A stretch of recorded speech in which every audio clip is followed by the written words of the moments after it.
Hello students, welcome to our channel solution pharmacy. तो जैसा आप जानते हैं हम लोग मेडिसिनल केमिस्ट्री का यूनिट 4 कर रहे हैं।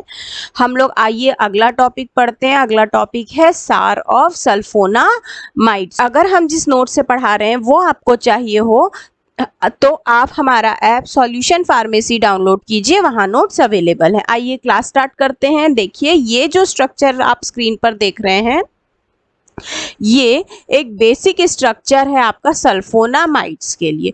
तो जो सल्फोनामाइड का बेसिक स्ट्रक्चर है सल्फानीलामाइड कहा जाता है इस स्केलेटन को। और ये स्केलेटन जो है ये एक मिनिमम रिक्वायरमेंट है किसी भी ड्रग के एंटीबैक्टीरियल होने के लिए।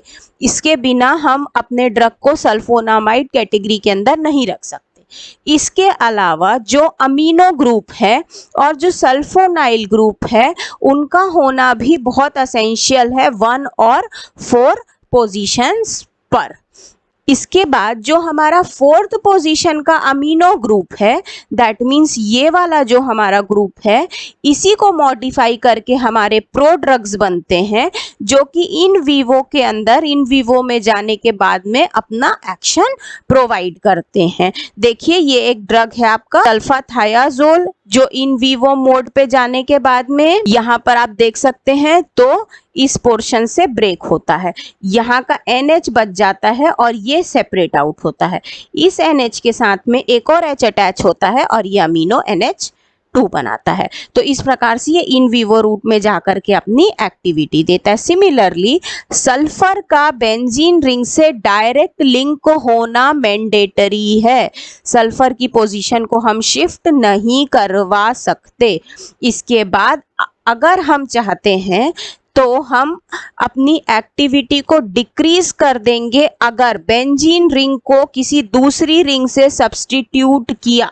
मान लो बेंजीन रिंग को आपने पायरिमिडीन रिंग से, एजोल रिंग से, सल्फो की कोई रिंग से रिप्लेस किया तो आपकी जो एक्टिविटी है वो डिक्रीज या एबॉलिश हो जाएगी। इसी प्रकार से अगर मान लीजिए हमने जो सल्फोनाइल ग्रुप है उसको अमाइड ग्रुप से एक्सचेंज कर दिया तो उससे भी एक्टिविटी रिड्यूस हो जाएगी। सिमिलरली अगर हम लोग जो भी सल्फोनामाइड्स हैं उसके N1 में एक्टिविटी जो है वो वेरी करती है। अगर हम लोग यहाँ पर कोई ऐसा ग्रुप लगा दें जो SO2 को इलेक्ट्रॉन रिच कर दे, इलेक्ट्रॉन रिच बनाने में सपोर्ट कर दे तो उससे बैक्टीरियोस्टैटिक एक्टिविटी बढ़ सकती है, इंक्रीज हो सकती है। अगर मान लीजिए हम लोग कोई हेट्रोसाइक्लिक सब्स्टिट्यूशन करा दिए तो उससे भी डेरिवेटिव हाईली पोटेंट बन जाएगा। सिमिलरली अगर मान लीजिए हम लोगों ने N1 पर जो फर्स्ट वाला नाइट्रो था वहाँ पर अगर हम लोगों ने सल्फोनामाइड्स के केस में कोई हेट्रोसाइक्लिक रिंग लगा दी तो हमारा ड्रग ज़्यादा टॉक्सिक हो जाएगा। इसी प्रकार से अगर मान लीजिए जो हमारा पैरा पोजीशन वाला सल्फोनामाइड ग्रुप है उसको रिप्लेस करके हम ऑर्थोमेटा पर ले गए तो एंटीबैक्टीरियल एक्टिविटी खत्म हो जाएगी।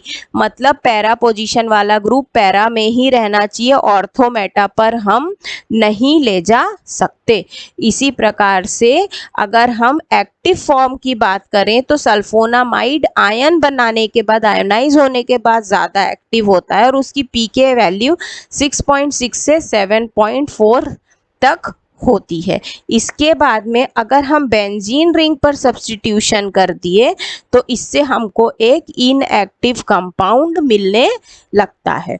साथ ही साथ अगर मान लो हम जो सब्स्टिट्यूशन कराते हैं SO3H का और इससे हमारी एक्टिविटी डिस्ट्रॉय हो जाती है, या फिर इसको आप और कम करिए और SO2H का सब्स्टिट्यूशन कराइए तो फिर हमारी एक्टिविटी वापस आ जाती है, रिटेन बैक हो जाती है। दैट मीन्स SO3 की एक्टिविटी, SO3H पे एक्टिविटी कम होगी लेकिन SO2H पर हमारी एक्टिविटी रिटेन हो जाएगी, हमें वापस मिल जाएगी।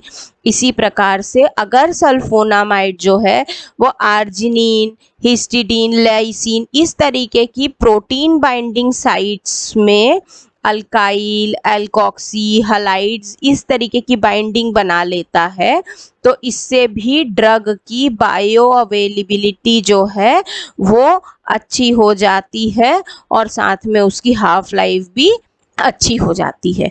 अगर हम लिपिड सॉल्युबिलिटी की बात करें तो लिपिड सॉल्युबिलिटी से फार्माकोकाइनेटिक और एंटीबैक्टीरियल एक्टिविटी इंक्रीज होती है, इससे भी हाफ लाइफ बढ़ जाती है और एंटीबैक्टीरियल एक्टिविटी भी इंक्रीज्ड फॉर्म में देखने को मिल जाती है। इसके यूजेस कैसे हैं, तो ये एक broad spectrum antimicrobial agent है। इसके बाद ये प्राइमरी यूरिनरी ट्रैक इन्फेक्शन में यूज होता है, बर्न के केस में टॉपिकल रूट से यूज होता है, आई इन्फेक्शंस में ऑप्थेल्मिक रूट से यूज होता है और अल्सरेटिव कोलाइटिस के ट्रीटमेंट में भी ये यूज होता है। अगर हम एलर्जिक रिएक्शंस को देखें तो वो एक प्रकार के एडवर्स इफेक्ट्स हैं, rashes adverse effect, photosensitivity, fever, kidney या damage, but to minimum extent ये सब इसके एडवर्स इफेक्ट हैं। साथ ही साथ में बहुत ही किसी रेयर केस में ये भी देखा गया है कि जो आई की म्यूकस मेम्ब्रेन है वहाँ पर अल्सर हो सकता है, या तो फिर माउथ में भी अल्सर हो सकता है, या तो यूरेथ्रा में भी अल्सर हो सकता है। तो इसके एडवर्स इफेक्ट डिवाइडेड हैं, जनरल जो होते ही है एलर्जिक रिएक्शन, रैशेज, फोटोसेंसिटिविटी, कम होंगे लीवर या किडनी का डैमेज और बहुत ही कम होंगे वो अल्सर है म्यूकस मेम्ब्रेन में, माउथ में, यूरेथ्रा में, ऐसी सारी जगहों पर। तो स्टूडेंट्स ये था कुछ सार और uses and adverse effects of sulphonamide drugs. तो अगर आपको ये नोट्स चाहिए हो तो प्लीज़ आप हमारा ऐप डाउनलोड कीजिए, वहाँ पर नोट्स अवेलेबल है सॉल्यूशन फार्मेसी ऐप में। आई होप आपको ये कंटेंट समझ में आया होगा। हम लोग जो हमारे सिलेबस के अकॉर्डिंग ड्रग्स हैं उनको नेक्स्ट टाइम करेंगे। Till then thank you so much.